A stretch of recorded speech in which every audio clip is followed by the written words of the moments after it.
നമസ്കാരം. എല്ലാ ഓസ്ട്രേലിയ മലയാളികൾക്കും ഗുഡ് മോർണിംഗ് ഓസ്ട്രേലിയയുടെ മോർണിംഗ് ന്യൂസിലേക്ക് സ്വാഗതം.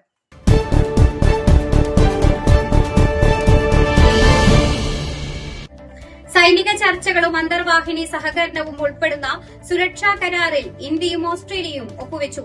ഇന്തോ പസഫിക് സ്ഥിരത ഉയർത്തിപ്പിടിക്കുന്നതായി ഓസ്ട്രേലിയ പറഞ്ഞ പുതിയ ഉഭയകക്ഷി സുരക്ഷാ കരാറിലാണ് ഓസ്ട്രേലിയയുടെയും ഇന്ത്യയുടെയും പ്രതിരോധ മന്ത്രിമാർ ഒപ്പുവെച്ചത്. കൂടാതെ ഇരു സൈന്യങ്ങളും തമ്മിലുള്ള സംയുക്ത സ്റ്റാഫ് ചർച്ചകൾക്കും അന്തർവാഹിനി രക്ഷാ സഹകരണത്തിനും ഒരു ഫോറം സ്ഥാപിക്കുന്നത് ഉൾപ്പെടെ ഒരു കരാറിലും ഇരു നേതാക്കളും ഒപ്പുവെച്ചു. ഇന്ത്യൻ പ്രതിരോധ മന്ത്രി രാജ്നാഥ് സിംഗിന്റെ സന്ദർശനത്തിനോടനുബന്ധിച്ചായിരുന്നു ഇരു രാജ്യങ്ങളും സുപ്രധാന കരാറുകളിൽ ഒപ്പുവെച്ചത്. ഓസ്ട്രേലിയയും ഇന്ത്യയും ഉന്നതതല സുരക്ഷാ പങ്കാളികളാണ്. ഇന്തോ പസഫിക് സ്ഥിരത ഉയർത്തിപ്പിടിക്കുന്നതിന് തങ്ങളുടെ പ്രതിരോധ സഹകരണം പ്രായോഗിക ഫലങ്ങൾ നൽകുന്നുവെന്ന് പ്രതിരോധ മന്ത്രി റിച്ചാർഡ് മാർലസിന്റെ ഓഫീസ് പ്രസ്താവനയിലൂടെ വ്യക്തമാക്കി. ടാസ്മാനിയയിൽ കനത്ത കാറ്റിനെ തുടർന്ന് മരം കടപുഴകി വീണുണ്ടായ അപകടത്തിൽ 2 മരണം. തെക്കുകിഴക്കൻ ഓസ്ട്രേലിയയിൽ ശക്തമായ കാറ്റ് വീശുന്നതിനാൽ 5 സംസ്ഥാനങ്ങൾക്കും വിവിധ പ്രദേശങ്ങൾക്കും കടുത്ത കാലാവസ്ഥാ മുന്നറിയിപ്പുകൾ അധികൃതർ പുറപ്പെടുവിച്ചിട്ടുണ്ട്. മണിക്കൂറിൽ 100 മുതൽ 110 കിലോമീറ്റർ വരെ വേഗതയിൽ കാറ്റ് വീശുവാനാണ് സാധ്യത. Tasmania, south Australia, Victoria, new south Wales, ACT എന്നിവിടങ്ങളിൽ വിനാശകരമായ കാറ്റിന് സാധ്യതയുണ്ട് എന്നാണ് മുന്നറിയിപ്പുകൾ. തെക്കൻ സമുദ്രത്തിന് മുകളിലുള്ള ശക്തമായ ന്യൂനമർദ്ദം ടാസ്മാനിയയ്ക്ക് മുകളിലേക്കും പ്രധാന ഭൂപ്രദേശത്തെ തെക്കുകിഴക്കൻ സംസ്ഥാനങ്ങളിലേക്കും കടക്കുന്നതാണ് ശക്തമായ കാറ്റിനുള്ള കാരണം. ദുരിതബാധിത പ്രദേശങ്ങളിലെ ആളുകൾ പുറത്തെ സാധനങ്ങൾ സുരക്ഷിതമായി സൂക്ഷിക്കുവാനും സാഹചര്യങ്ങൾ ഗുരുതരമാകുമ്പോൾ വീടിനുള്ളിൽ തന്നെ തുടരുവാനും ജനാലകളിൽ നിന്ന് അകന്നു നിൽക്കുവാനും നിർദ്ദേശിച്ചിട്ടുണ്ട്. ഇസ്രായേൽ പിടിയിലായിരുന്ന 4 ഓസ്ട്രേലിയൻ ആക്ടിവിസ്റ്റുകൾ രാജ്യത്തേക്ക് മടങ്ങിയെത്തി. ഗാസയിൽ ഇസ്രായേൽ ഏർപ്പെടുത്തിയ നാവിക ഉപരോധത്തിനെതിരെ പോരാടുവാൻ ശ്രമിച്ച 500 പേരിൽ ഇവരും അംഗങ്ങളായിരുന്നു.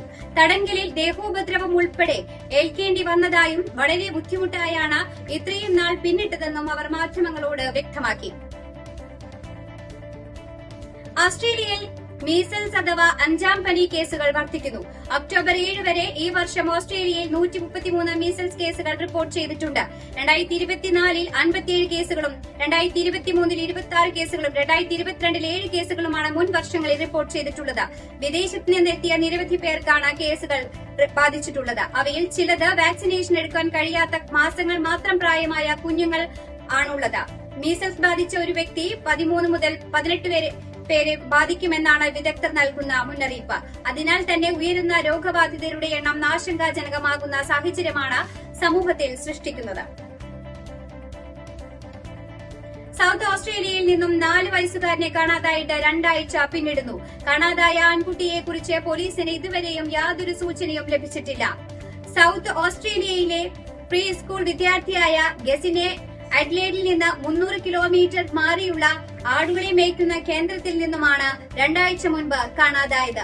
പോലീസ് എല്ലാ വഴികളും തിരച്ചിൽ നടത്തിയെങ്കിലും അന്വേഷണത്തെ സഹായിക്കുന്ന തരത്തിൽ യാതൊരു സൂചനകളും ലഭിച്ചിരുന്നില്ല.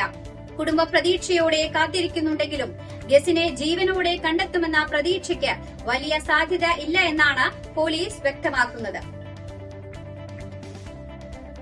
സെപ്റ്റംബർ പാദത്തിൽ പണപ്പെരുപ്പം പ്രതീക്ഷിച്ചതിലും കൂടുതലായിരിക്കുമെന്ന് റിസർവ് ബാങ്ക് ഓഫ് ഓസ്ട്രേലിയ മുന്നറിയിപ്പ് നൽകി. പ്രധാന സർക്കാർ സബ്സിഡികൾ നിർത്തലാക്കിയതിനെ തുടർന്ന് കുതിച്ചുയർന്ന വിലകൾ പണപ്പെരുപ്പത്തെ ബാധിക്കുമെന്നാണ് വിലയിരുത്തൽ. ജൂലൈയിൽ പ്രതിമാസ പണപ്പെരുപ്പം 0.9% ഉയർന്ന് 2.8%-ലെത്തിയപ്പോൾ വിവിധ സംസ്ഥാനങ്ങളിലെ ഊർജ്ജ റിബേറ്റുകൾ അവസാനിച്ചതോടെ ഓഗസ്റ്റിൽ വീണ്ടും ഇത് 3%-ലെത്തിയിരുന്നു. Australian bureau of statistics September പാദത്തിലെ ത്രൈമാസ പണപ്പെരുപ്പം ഒക്ടോബർ 29-ന് പുറത്തുവിടും. ബെൻഡിഗോയിലെ ഏഷ്യൻ വിമൻസ് കളക്ടീവ് സംഘടനയുടെ വാർഷികാഘോഷ പരിപാടി വിപുലമായ പരിപാടികളോടെ ആഘോഷിച്ചു. ഒക്ടോബർ 5 ഞായറാഴ്ച ഹൺലി മെമ്മോറിയൽ ഹാളിൽ വെച്ച് നടത്തിയ ആഘോഷ പരിപാടികൾക്ക് വൈകിട്ട് 5 മണിയോടെ തുടക്കമായി. സദസ്സിൽ അവതരിപ്പിച്ച വിവിധ തരത്തിലുള്ള കലാപരിപാടികളിൽ പ്രായഭേദമന്യേ ഏവരും പങ്കാളികളായത് ആഘോഷത്തിന് മാറ്റുകൂട്ടി. കൂടാതെ അടുത്ത 2 വർഷത്തേക്കുള്ള ഭാരവാഹികളെയും വാർഷികാഘോഷ പരിപാടിയുടെ ഭാഗമായി തെരഞ്ഞെടുത്തു.